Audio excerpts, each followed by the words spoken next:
it's sure been a while since I've done one of these. Well, I mean, not really. It's only been like a few days, but based on the intro, you can probably tell what topic I'm going to be talking about. This is Smiling Friends. We're like a charity that helps people smile. Guess you just got chicken nuggets from a non-nameable fast food place. Fuck. So Smiling Friends is a charity group that goes around the planet and starts helping people smile. They can't say no. And that's usually the plot of the show. Although they have a hell of a boss problem, where usually in only like a few episodes per season, they actually go do their job. And in other episodes, they just do whatever the hell they want. And I've never usually had a problem with that. I actually think it makes it more interesting. Now, there's 4 characters: Pim, Charlie, Alan, and Gleb. At least those are the 4 main characters. And they all have their specific jobs to do around the office. Pim and Charlie are the ones who go out to do the adventures, although sometimes Alan does that too. Alan, most of the time, just makes sure the office is in, full, cleanness. And Gleb just usually fucks around in the corner of the episode most of the time. Although he did get a pretty major role in episode 2. It's Small Moo! So this part is mostly going to double as an episodes and a characters part, because in order to talk about the characters, we're going to have to talk more about the episodes that they appear in. Starting off with Desmond. Alright, gonna kill myself now. Bye. So Desmond is just a man who has lost faith in the whole living thing, so Pim and Charlie need to go help him out. At the very end of the episode, he actually does find a purpose in life, which was murder. So he goes on to be, at the very middle of the episode, there's these things called bliblies that infest the office. He becomes a blibly exterminator. So that's kind of how he found a purpose in life. Murder, I guess. And I don't want this video to be an hour long, so we're not going to talk that much more about him. Just know that this is what he looks like, and we're going on to... I'm Mr. Frog. This is my show. I eat the bug. This is my personal favorite episode in Season 1. Besides Shrimp Odyssey and Frowning Friends and Charlie Dies and Doesn't Come Back and Frowning Friends Go to Brazil. Jesus Christ. Okay, it's a good episode. It's about them having to... So a celebrity got canceled for putting a TMZ reporter inside of his mouth. So Pim and Charlie need to go help him out. And he doesn't actually request for their help, but Mr. Boss does. So technically the job is for Mr. Boss. And they just gotta rehabilitate the image of Mr. Frog. And Mr. Frog is so just absolutely fucking insane that it just does not work. At all. This is what he says on the Jimmy Fallon show. Anyways, now we're going on to every single League of Legends player's favorite character. Hooray! I just reached level 987413 in Mouse Quest. Shrimp's Odyssey is also a really good episode, mostly for the fact that I can make very good, no-sleep gamer jokes about it. It revolves around the guy named Shrimp. That's his name, that's also what he is. That has kind of fucked up in love life. So Pim and Charlie need to go help him out, and it's not that easy because he is a League of Legends player, which, as you should know, are very insufferable to work with. All right, now do it the way I told you to do it.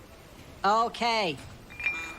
One thing I didn't really like about the episode was the fact that it mostly revolves around Pim not being good at seeing, which hasn't really been a plot point in any of the other episodes, and gets really annoying throughout the episode, because the whole plot is based around Pim not being able to see.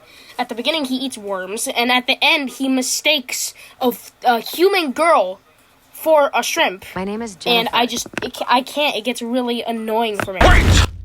One more thing. Whatever you do, don't go beyond the rickety bridge. Ooh, spooky, scary background. Anyways, this episode's pretty good. It doesn't really focus around a job. It more focuses around Pim going on an adventure in the forest beyond the rickety bridge in order to get some firewood with more girth. And that adventure leads him down a horrible path of suffering, only for him to be led to, this. And when he arrives back at the Halloween party that Mr. Boss is throwing, everybody thinks the demon is doing blackface, which leads him to... Dude? This happens. Which, is fucking crazy. And also, one more thing. Oh man, I could really go for some salties right now. Isn't that like cheap fast food or something? What? Have you really never been to Salties?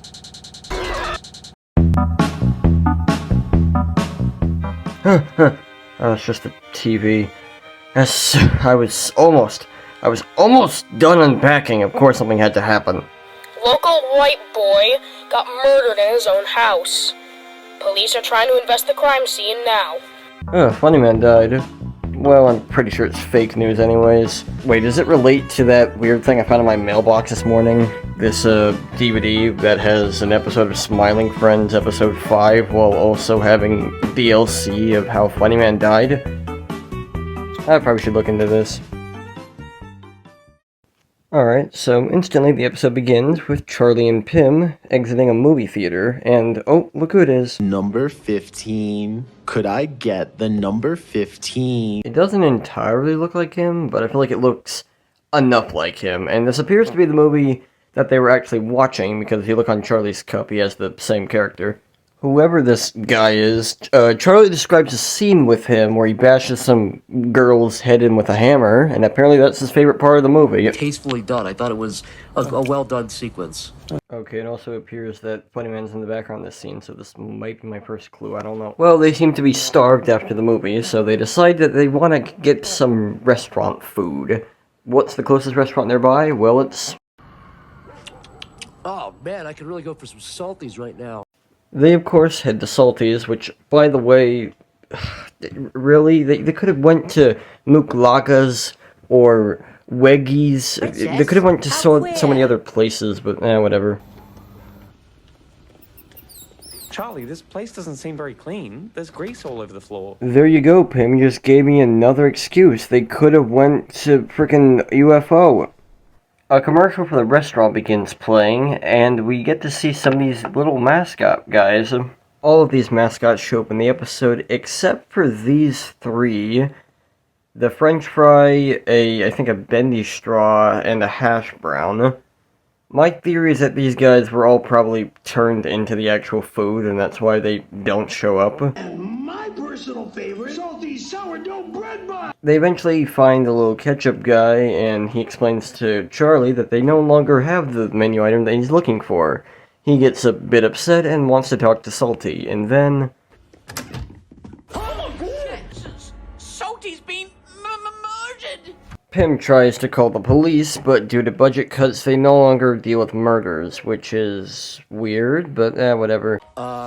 It looks like we're technically in charge of solving this. Well, now, the Smiling Friends are in charge of murder mysteries, which means that they must interview all of the mascots in Salty's restaurant to figure out which one murdered him. Don't forget about me, Grace. I could have done it. Alright, well, did you do it? I mean, no, but I totally could have. And none of you are leaving until we solve this. They should definitely turn this into a documentary. Maybe put it on New Fights or Bulu. Spent all day cleaning a stain off my costume. A stain of what? My own doo-doo feces. After interviewing all the mascots, they still can't really figure out who could have murdered Simon, Sex Salty. Until eventually they find a... secret room! When they head down there, they find the mysterious sentry egg was actually locked down in the basement, which is one of the mascots. He explains to them that Salty took him off his menu and locked him down in the basement. Now you know my cool backstory.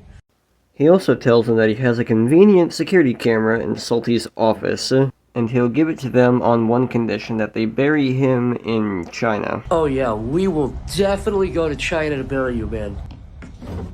Oh, no, not that one. No, other drawer. Oh, I'm sorry. A lot of people don't talk about it, but I really like the face that Charlie makes whenever he gets the tape. After meeting up back with all the mascots, it looks like Ketchup did it. Or maybe it was Salt and Pepper. Or the Cup Guy. Or the Fun Twins. Or Mustard. How many people killed this guy? But as it turns out, actually none of them killed him. Salty died of a heart attack.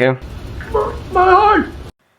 Since Salty died, the mascots use it as an excuse to run around and go free now. And the episode ends with all the mascots out there going crazy and stuff, yeah. And the in memory of is actually of Salty in this episode. There is an after credits scene with all the smiling friends in China after burying the sentry egg. Pim says he's never tried one before, and Charlie decides to re-dig him out. Okay, you have to try it at least once. This place, I've been coming here since I was a homunculus. Alright, I figured it out. I know how to say Funnyman. Now, where did I put my spell book? Alright, here I am. His house has a very weird aspect ratio. Alright, here it goes. Spooky spell, spooky spell, spooky spell, spooky spell, spooky spell, spooky spell.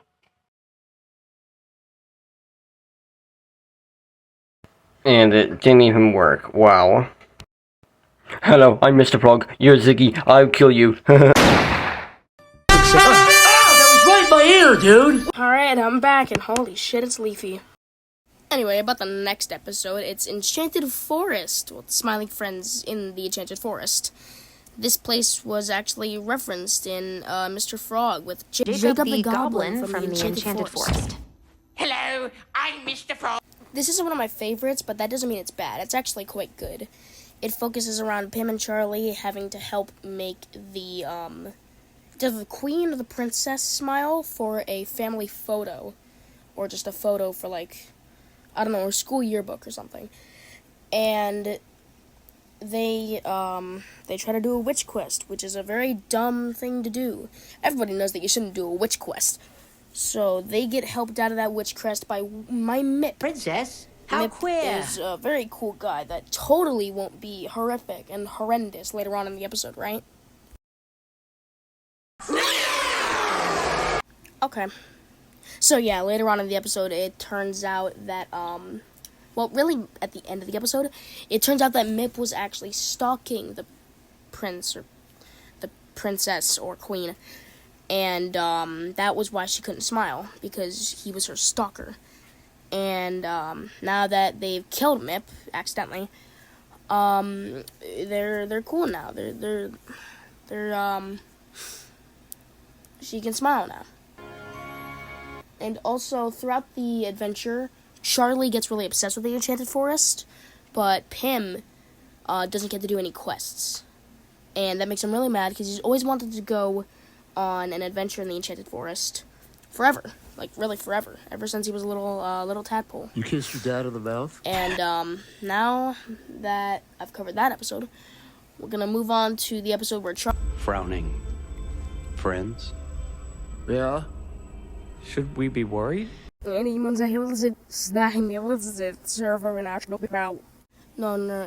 gotta do it normally. Oh, I have to talk normally. Okay, so I'm gonna try to do this all in one take. Frowning Friends is a really good episode, I'd say. It has to do with these evil clones of the character, well, not actually like evil lookalikes of these characters, going around and spreading the word of frowning. And, that's the plot of the episode. Smiling friends then have to go around and make people smile instead of just accepting calls because they now have competition. And they try to go around and then they introduce one of my most favorite characters, DJ Spit. I mean, just listen to his SoundCloud. Absolutely beautiful. Anyways, at the very end of the episode, Mr. Boss seems to go insane with the concept of frowning friends. He seems to not be the type of competition person, because he heads in there with a shotgun and heads up to Grim, and Grim does this. Hey! No, please don't kill me, please don't, no, I don't want to die, please don't kill me, please don't. Relax, man. I was just gonna shoot you in the head and kill you. Anyways, yeah, as I said, absolutely amazing episode. And that's really all I have to say about it. That's the basic plot. And I'm not going to mention the Renaissance joke. That's way too overused. Fire! I guess I'll just pass the torch back to the next person who will be doing Charlie Dies and Doesn't Come Back. You know the episode where he goes to the place. What's it called? Remind me again? Demon. IT double hockey sticks! Okay, this will be our last episode that I talk about in this video. I will make an episode on season 2 once it's finally finished. This episode is about Charlie dying, and he never comes back in any of the episodes. He dies in this episode. Yeah, that's totally true. And his mission here is that he didn't want to do this job, but Mr. Boss makes them for the Christmas Eve, one last Christmas Eve job. Mr. Boss makes them go out and get a tree for the office. So, Charlie doesn't want to do that because it's bullshit to work on Christmas Eve. And so Pim and Charlie get in a nasty argument where Pim talks about how pissy Charlie always is. So Charlie goes to cut down this tree and, yeah. So Charlie dies and then goes to hell because, do you really expect him to go to heaven? And so hell is actually frozen over because Satan doesn't want to do his job of managing hell because he has a whole bunch of stacked up, like, paperwork, and also he doesn't get paid until the end of his job, which is forever. It's eternity. So he just doesn't really care anymore. And the devil is voiced by Zach Hadel. The devil is voiced by Zach Hadel. It's not anybody else that you fucking think. It's Zach Hadel. If you speed it up, if you up the pitch, you can tell that it's fucking Zach Hadel and not any other person. Sorry. Oh my god. Anyways, so, yeah, Charlie goes up to Satan. He's like, hey, smile. And he makes a bet that if he makes the devil smile, he can go back up. And, he does not make the devil smile, so the devil starts to torture him, and then the devil smiles when he was torturing him.